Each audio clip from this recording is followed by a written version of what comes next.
네. 여러분 101페이지 펴주시고요.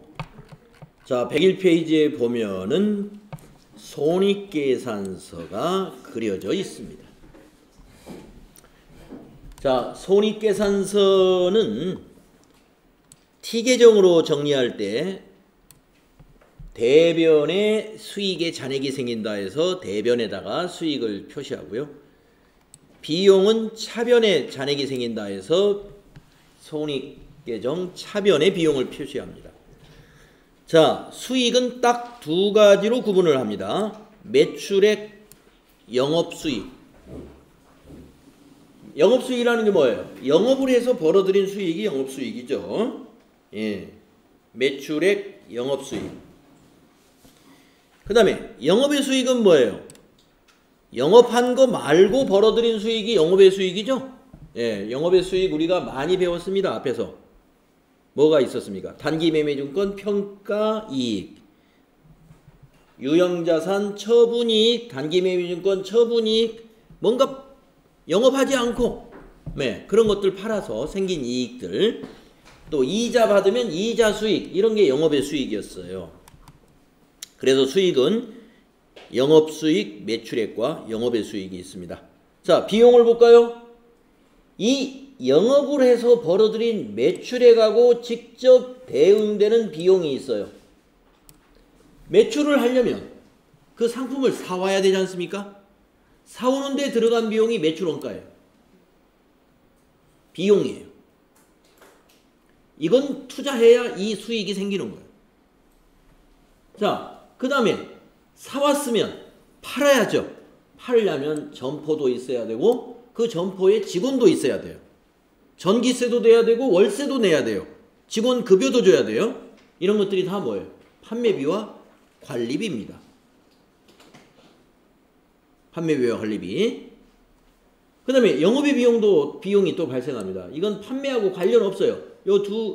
여기까지는 이제 판매 영업활동과 관련해서 매출액에서 매출원가 빼고 판매비 관리비 뺀 것을 우리가 손익계산서 구성해 보면은 영업이익이라고 하는 게 있었죠. 그래가지고 영업이익 산출하지 않습니까? 그리고 영업과 관련 없는 비용이 영업의 비용입니다. 우리 앞에서 배운 게 많아요.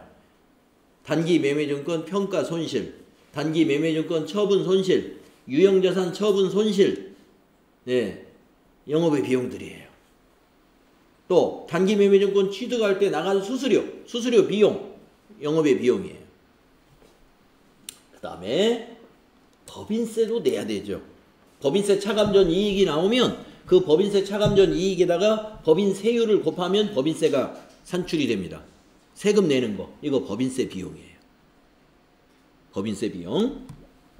그리고 이 수익 전체에서 여기 있는 비용 다 결국에 빼면 당기순이익이 나오는 거죠.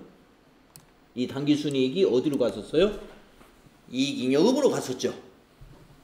네, 그래서 당기순이익은 이익잉여금과 관련이 있는 거고, 결국에 우리는 여기에 있는 개정 과목들 이거 좀 이 시간에 정리하겠습니다. 자, 지금 말씀드린 그 내용이 여기 네 줄로 이렇게 정리되어 있는 거예요. 기업의 주요 영업활동인 매출활동과 관련된 수익은 영업수익이라고 하고, 지금 이거 말하는 겁니다. 매출액. 그 외의 수익은 영업의 수익이라고 한다. 지금 이걸 말하는 겁니다. 영업수익인 매출액에 대응하는 비용을 매출원가라고 하고, 지금 이걸 말하는 겁니다. 매출원가. 판매와 관리활동에 관련된 비용을 판매관리비라고 하며, 지금 이거 말하는 겁니다. 그 외의 비용은 영업의 비용, 이거 말한 거고, 벌어들인 이익에 대한 세금은 법인세, 이 얘기는 여기서 생략을 했어요. 지금 이 그림을 이렇게 지금 설명하고 있는 겁니다. 이해가 되셨죠? 자, 그러면 수익에서 매출액을 공부해 보겠습니다. 자, 수익이라는 건 참 좋은 거죠. 네.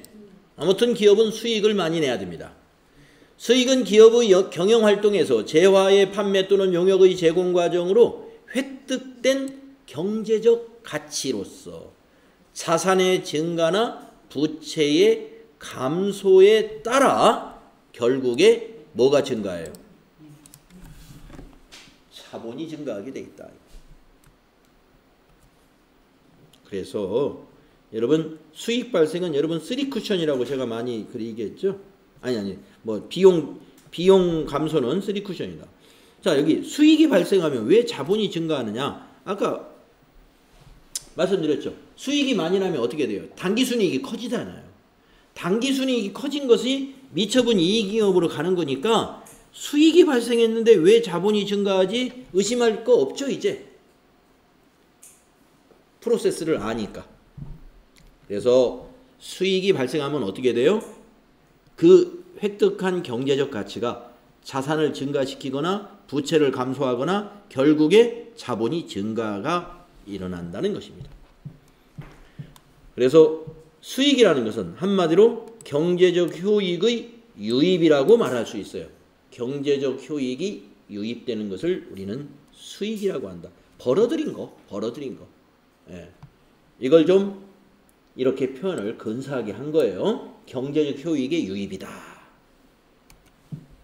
자, 그러면 매출액에서 우리가 개정 과목의 이름은 상품 매출, 제품 매출 이런 식으로 개정 과목을 만들었습니다. FAT 1급에서는 상품 매출만 나올 거예요.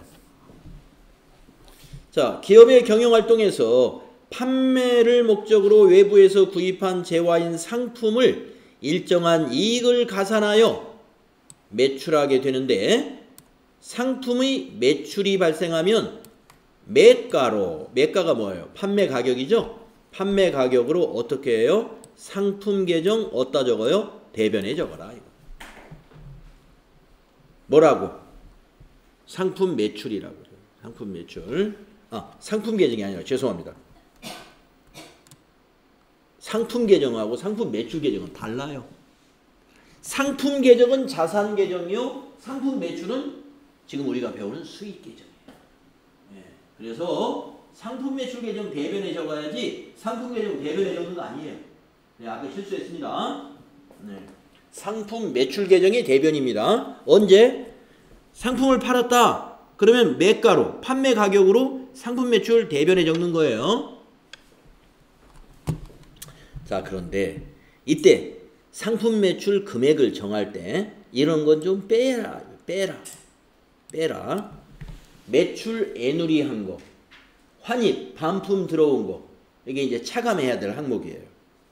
자, 애누리 얘기 우리 앞에서 많이 배웠죠. 매출 애누리는 매출한 상품 중 파손이 있는 상품에 대해서 값을 깎아주는 것을 애누리라 하고요. 매출 환입은 매출한 상품 중에서 하자나 파손이 있는 상품에 대해서 반품을 받는 것을 매출 환입이라 하니까 어디서 빼야 돼요?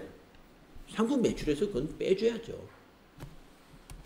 다음에 매출 할인도 빼줘야 돼요. 매출 할인도. 매출 할인은 대금을 말이죠. 외상 매출금 대금을 앞당겨서 회수하게 됐어요. 그러면 약정에 의해서 제품을 가격을 좀 할인해 달라고 거래처에서 그럴 거란 말이에요. 그러면 가격을 할인해 주거든요. 그 할인해 주는 것도 어디서 빼야 돼요? 매출액에서 빼야 돼요. 총 매출액에서. 그래서 여기 보면은 자, 총 매출액에서 빼줘야 될 게 딱 3개입니다. 매출 애누리, 환입, 매출 할인. 이것을 우리가 순매출액이라고 해요. 그러니까 우리가 일반적으로 매출액 하면은 뭐예요? 상품 매출인데 이 상품 매출 하면은 항상 뭘 기록해야 돼요? 이 상품 매출에는 순매출액을 기록해라 이거예요. 총 매출액이 아닙니다 이런 얘기예요. 순매출액 기록해라. 예. 그래서 애누리가 있고 환입이 있고 할인이 있으면 빼주세요 이런 얘기입니다. 기억하시면 되겠고. 그러면 이제 매출액 끝났어요. 매출액 공부 간단하네. 매출이 일어나면 어떻게 해요? 대변에. 상품 매출 계정 대변에다가 뭐로 기록해요? 매가로. 그런데 그 매가는 순매출액이어야 한다는 것이죠. 순매출액이어야 해야 돼요. 순매출액이란 뭐냐? 총 매출액에서 요거 빼라 이거예요. 네. 그렇게 기록하는 거다.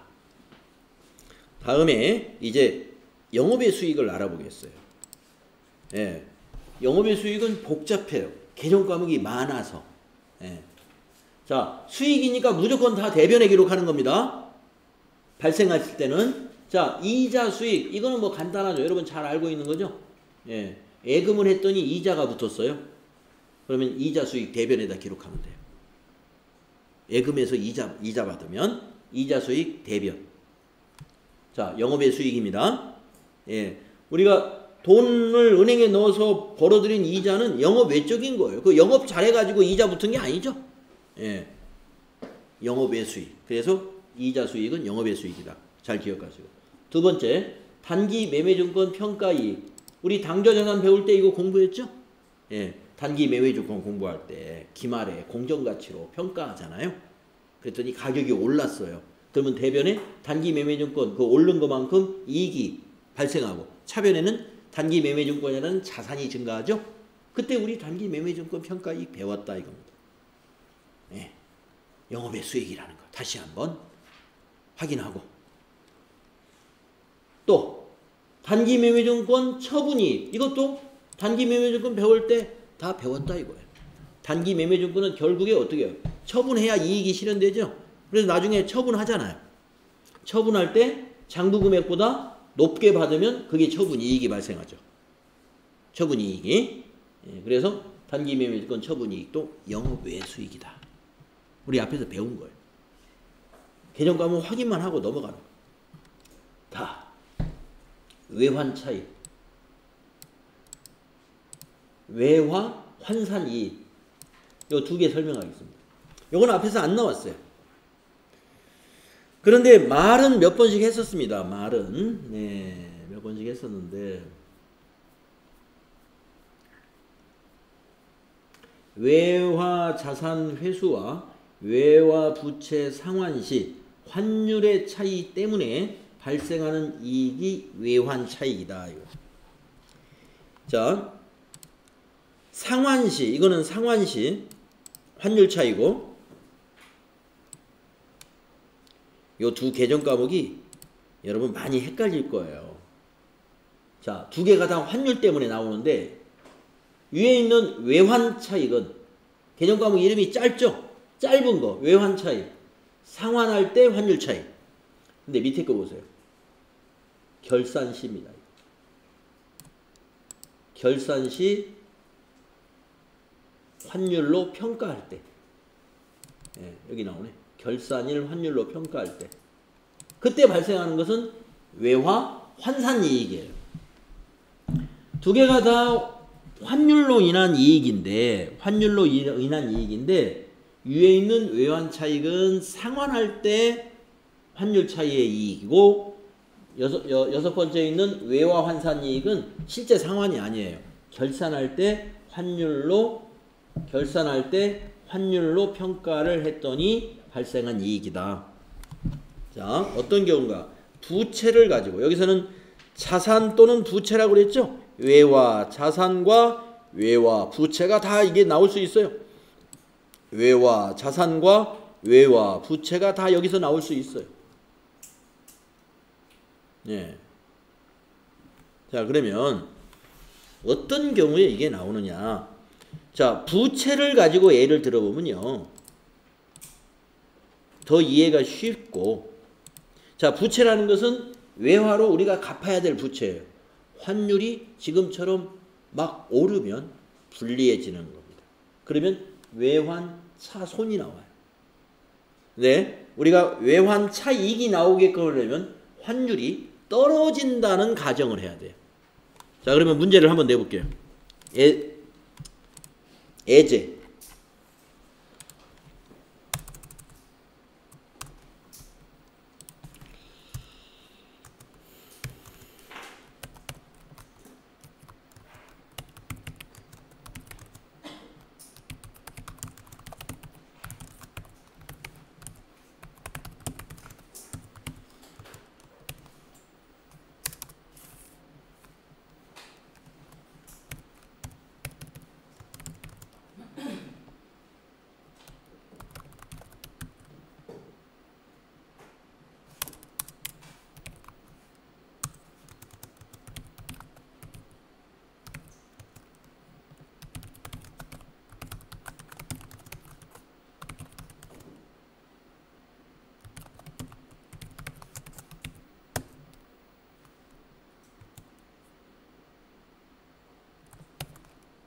자, 10월 1일 날 분계를 한번 해보겠습니다.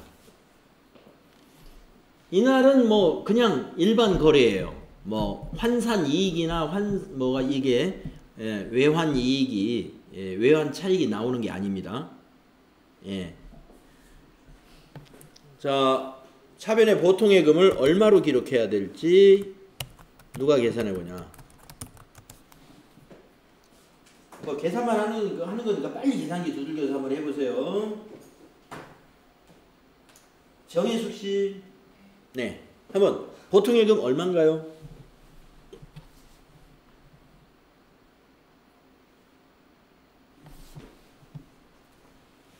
차변의 보통예금 얼마예요?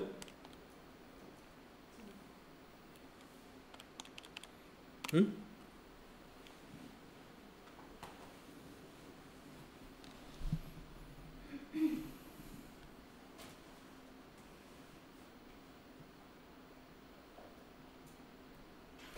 뉴욕은행에서 2만 달러 빌려가지고 보통예금에다가 입금시켰어요. 얼마라고 적어야 될까요? 차변의 보통예금. 응? 2천만 원이라고 써야 됩니다. 왜 2천만 원이냐? 2만 불에다가 곱하기 1,000원. 그러니까 2천만 원이죠. 예? 예. 2천만 원이에요. 왜? 우리는 회계 처리를 한화로 해야 돼. 한화로. 예. 2만 불 이렇게 달러로 우리는 회계 처리하지 않습니다. 자, 대변의 외화 장기 차입금이라고 하겠습니다. 3년짜리니까. 외화 장기 차입금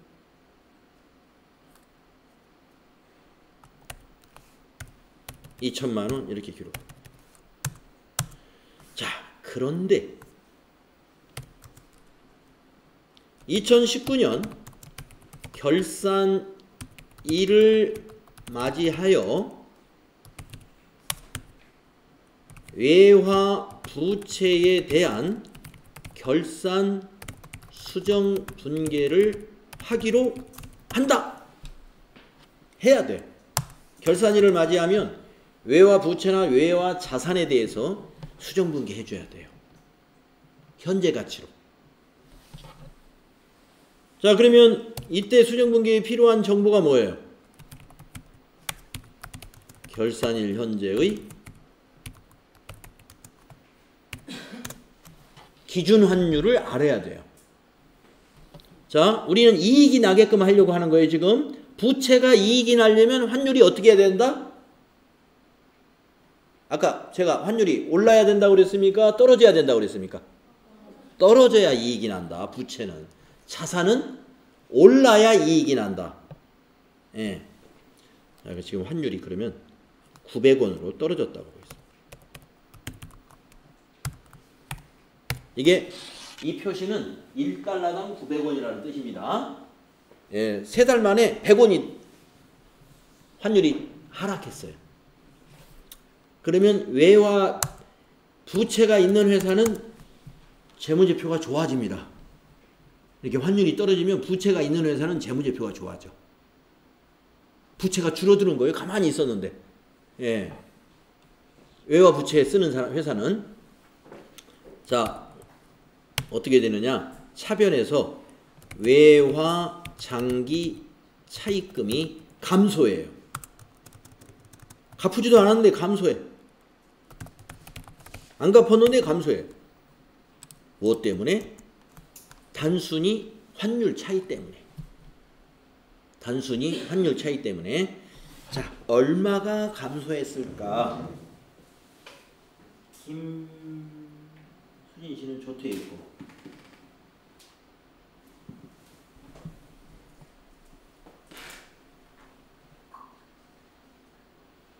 조미소 씨, 얼마가 감소했나요? 응? 200. 예. 2만 불인데 곱하기 100원이니까 2만 불 곱하기 100원 했더니 200만 원. 네. 이렇게 정확하게 계산을 해야 됩니다. 200만 원 빚이 갚아진 거예요. 부채 감소. 그래야 그 환율에 맞게끔 외화 장기 차입금이 200만 원 감소하니까 부채난의 외화 장기 차입금은 2천만 원이 아니라 1,800만 원이라고 표시되는 거야. 재무상태표에. 예, 3개월 동안 그냥 200이 줄어드는 거예요. 환율 때문에. 그런데 우리는 복식국이잖아요. 대변을 뭐라고 기록해야 돼? 이것을 기록할 때 지금 우리가 배우는 영업의 수익에 해당되는 긴 걸 써야 돼요? 짧은 걸 써야 돼요? 개정 과목. 긴 거 써야 됩니다. 결산시 환율 문제는 긴 거, 개정 과목 긴 거, 외화, 환산, 이익. 길죠? 6자예요, 6자. 짧은 거는 4자. 예, 그래서 비슷한 개정 과목에서 혼동이 있을 수 있는데 결산할 때 환율 차이에 의해서 정리하는 거 개정 과목 긴 거 쓴다 생각하시면 돼요. 6자짜리. 외화 환산 이익. 그래서 이것이 수익 발생인데 이 수익이 영업의 수익이라는 거예요. 영업의 수익. 이럴 때 이게 회계 처리가 이 개정 과목이 이럴 때 이렇게 나오는 거예요. 자, 그러면 지금 시간이 흘러갑니다. 시간이 흘러서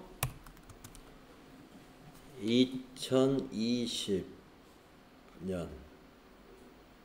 9월 21년 9월 22년 2022년 9월 30일에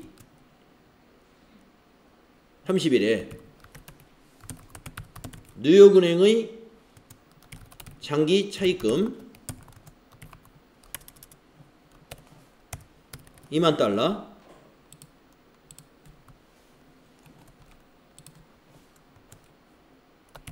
전부를 원금 상환하였다. 뭐 이자는 따지지 마. 그냥 간단하게 원금만 상환했다. 당연히 마지막에 이자도 줬겠지만, 네. 지금 우리는 이자 뭐 이런 것이 문제가 아니라 지금 환율 차이에 대한 이런 회계 처리를 알려고 하니까 좀 다 털어내고 간단하게. 이날, 즉 상환시 환율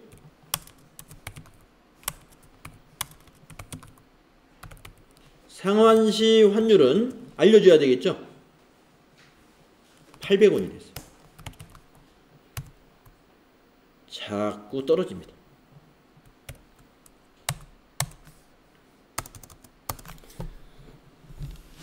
상환시 환율은 800원이다. 회계 처리 한번 해보겠습니다. 전부 상환했어요. 9월 30일 날 우리는 어떻게 회계 처리하느냐. 자, 근데 뭘로 지급했는가를 알려줘야 되겠네. 예. 자, 뭐 그냥 현금으로 상환하였다라고 가정해 보겠습니다. 예. 현금으로 그냥 줬어요. 자, 차변은 부채가 감소합니다. 뭐가? 외화, 장기, 차입금이 감소합니다. 자, 지금 현재 뉴욕은행의 이 갑기 이전의 뉴욕은행의 외화장기 차입금은 현재 얼마로 기록되어 있어요? 2천만 원이에요? 1,800만 원이에요? 1,800이죠? 처음에 2천만 원이었다가 이날 평가할 때 200으로 감소했잖아요. 200 감소하니까 외화장기 차입금 갚을 때는 잔고 금액이 1,800이에요. 그래서 감소할 때 그 원금은 1,800인 거예요. 부채 감소. 네. 대변에 우리나라 돈 현금 얼마를 붙여주었을까요? 뉴욕은행에다가는 2만 불을 붙여준 거고, 자, 은행에서 이제 뉴욕은행에다 2만 불 송금하려면 우리 통장에서 그걸 얼마를 꺼내서 주어야 2만 달러를 살 수가 있을까요? 얼마요? 1,600.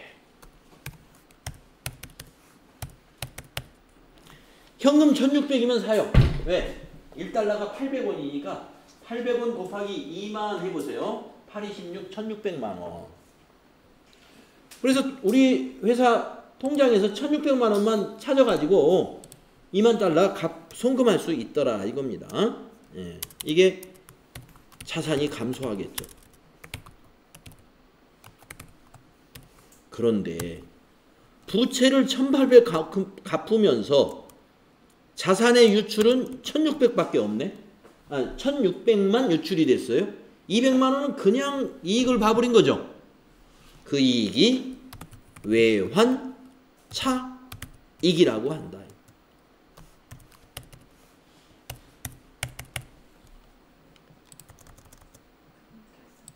외환 차익이 생긴 거예요. 외환 차익. 이거는 수익 발생. 무엇 때문에? 환율 때문에 수익이 발생했고요. 영업의 수익이다 이런 얘기입니다. 자, 정리하겠습니다. 환율이 차입할 때 1000원이었어요. 그런데 어느 날 결산하는 날 900원이 됐습니다. 그리고 또 세월이 흘러서 상환하는 날은 800원으로 또 떨어졌습니다. 환율이 100원씩 하락했어요. 예, 하락하면서 계속 이익이 발생합니다. 결산할 때 환산에서 발생하는 이익은 외화 환산 이익으로 영업의 수익인 외화 환산 이익이라는 계정으로 회계 처리하고, 상환할 때 환율 차이로 발생한 이익은 외환 차익이라는 영업의 수익으로 회계 처리한다. 아시겠죠? 예. 요 반대의 경우는 영업의 비용이 나와요. 요 반대의 경우는 뭐냐면 환율이 올랐을 때는 거꾸로 된 현상이 나타납니다. 외화 환산 손실, 외환 차손이 나와요. 환율이 1000원이었다가 1100원, 1200원으로 올라가면은 반대 현상이 나오고, 그 반대 현상은 그대로 영업의 비용의 개정 과목으로 나옵니다. 예. 자, 요거 잘 이해하셔야 돼요. 프린트를 해드릴까요? 네. 오케이. 자, 그러면 영업의 수익의 외환 차익과 외화 환산 이익, 요 두 개의 차이점을 이제 아셨다 이거죠. 예. 다음에 이제 5번째 수수료 수익. 예. 이건 뭐냐면 용역을 제공하고 그 대가로 받은 경우를 말합니다. 원래부터 용역회사라면은 이건 영업수익으로 처리하죠. 근데 우리 회사는 용역을 제공하는 회사가 아니에요. 예. 그런데 어쩌다가 한 번씩 용역을 제공하는 경우가 있다 이겁니다. 어쩌다 제공하는 거니까 영업의 수익입니다. 영업적으로 하는 것은 그건 영업수익이죠. 수수료 수익 있을 수 있습니다. 그 다음에 유형자산 처분이, 우리 유형자산 배울 때 이건 배웠어요. 유형자산 처분이익이 나오려면 어떻게 합니까? 유형자산의 장부금액보다 처분금액이 높으면 처분할 금액이 많으면 그것이 이익이죠. 그래서 유형자산 처분이익, 그 반대는 유형자산 처분 손실이 되겠고, 그래서 유형자산 처분이익은 영업의 수익이고요. 그 다음에 투자자산 처분이익, 예, 우리가 투자부동산 같은 거, 투자자산을 팔아가지고 이익이 생겼어요. 예, 투자할 목적으로 토지를 샀어요. 100억에 샀는데 팔 때 110억을 받았어요. 그러면 차변에 현금 110억, 대변에 투자부동산 100억, 대변에 투자자산 처분이익 10억이 되겠죠. 그래서 투자자산을 처분하고 발생한 이익이 투자자산 처분이익, 영업의 수익입니다. 그 다음에 요거 처음 나오겠죠. 자산 수중이익. 자산이 뭔지는 여러분이 아시는 거고, 자산이라는 건 토지, 건물 이런 것들이 자산이죠. 수중이라는 거는 뭐냐면 증여를 받았다는 거예요. 증여. 그러면 여기 설명 나오네. 무상으로 증여받게 되는 경우 그 금액을 자산 수중이익으로 기록해라. 네. 자, 우리 회사 대주주가 우리 회사가 저 대전에다가 영업소를 하나 내야 되겠는데 장사를 좀 대전까지 확장을 하기 위해서. 근데 마침 우리 회사 대주주가 대전에 자기 건물이 하나 있는 거예요. 그러면서 지금 우리 회사 형편 어려우니까 내가 뭐 어차피 대주주니까 자기 회사나 마찬가지잖아요. 기증을 딱 했어. 예, 대전에 있는 저거 내가 출자한 걸로 하지 말고 그냥 나 기증할게. 기증. 땡큐. 그래서 회사는 기증을 받아야 되죠. 그러면 차변에 건물 얼마짜리로 받아야 되느냐? 그거 가서 시가를 확인해 보면 돼요. 그 시가를 확인했더니 7천만 원짜리 건물이래. 그러면 7천. 차변을 차변에는 이제 7천만 원 건물 자산 증가인데 대변이 뭐냐? 이거 자산 수중이익, 수익 발생. 아시겠죠? 자산을 증여받았을 때 회사가. 그 다음에 10번 채무 면제이익. 채무를 면제받는 경우에 이렇게 기록합니다. 예. 채무 면제받는 경우는 우리 회사가 어려우니까 면제해주는 경우도 있고요. 또 이제 어떤 거래를 할 때 그동안 이제 거래를 뭐 이렇게 외상을 쭉 신용 거래를 쭉 했어요. 그러면서 이제 우리가 업종을 좀 바꿔야 돼. 그래서 업종을 바꾸면서 이제 그 회사하고 안녕 굿바이 할 때 우리가 그동안 우리 회사하고 거래해 주셔서 정말 감사합니다. 자, 마지막 외상 대금을 갚으려고 해요. 자, 1,000만 원짜리 외상이 있어요. 이제 마지막으로 갚어. 돈을 가지고 갔더니 거래처 사장님이 900만 원만 달래. 900만 원만. 그러면서 외상 매입금인데 외상 매입금 1,000만 원 받은 걸로 해주겠대. 예, 오늘이 마지막 거래예요. 이제 업종 바꿔서 이제 장사를 다른 것으로 이제 우리 회사가 일을 할 거예요. 그래서 그동안 너무 도와줘서 고맙다고 100만 원을 딱 면제해주겠다 이거. 채무 면제.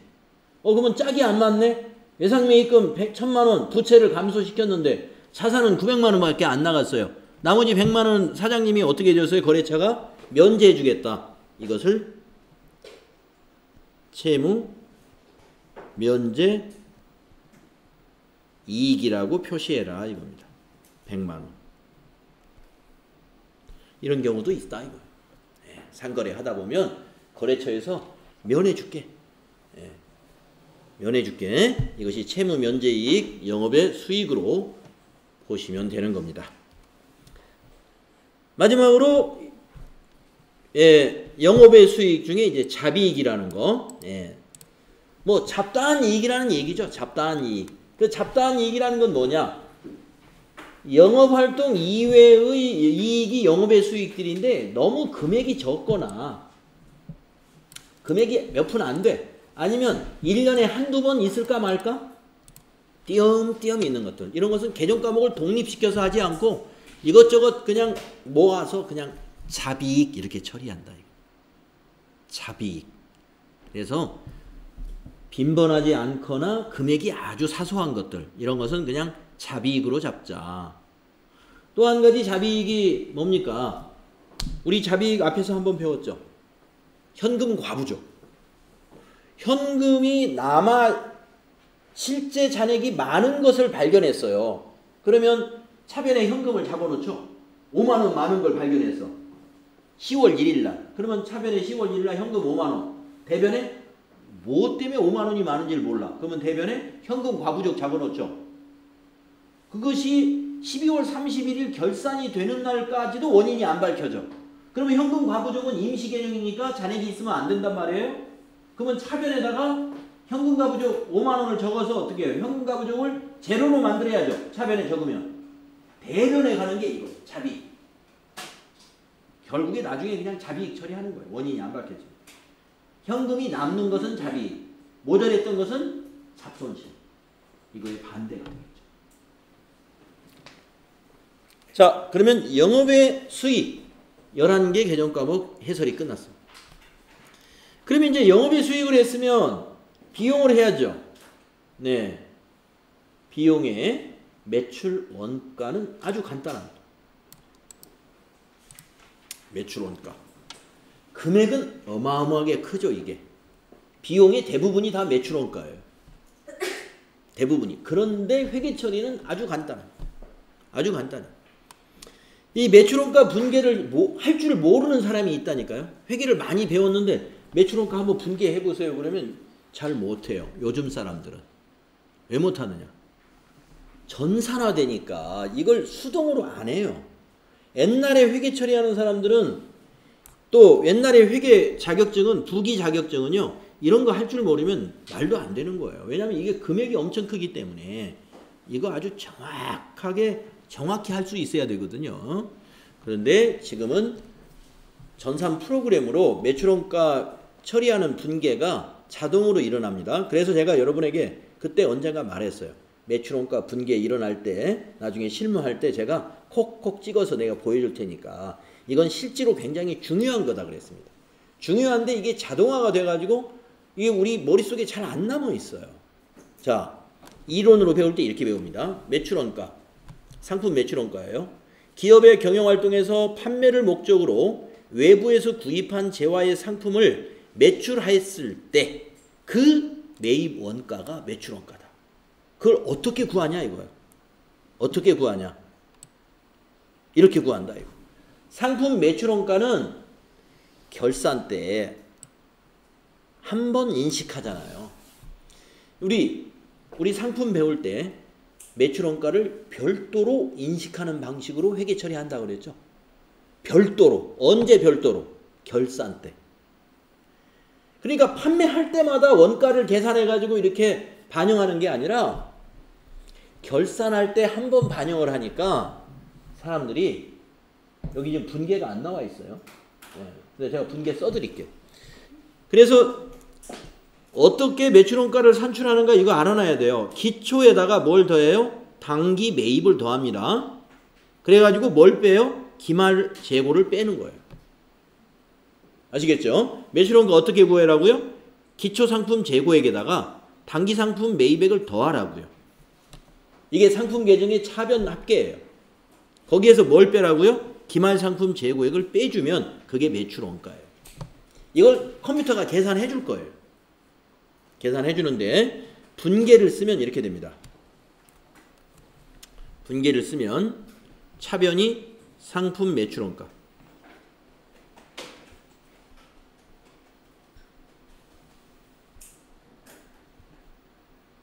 대변은 상품이에요.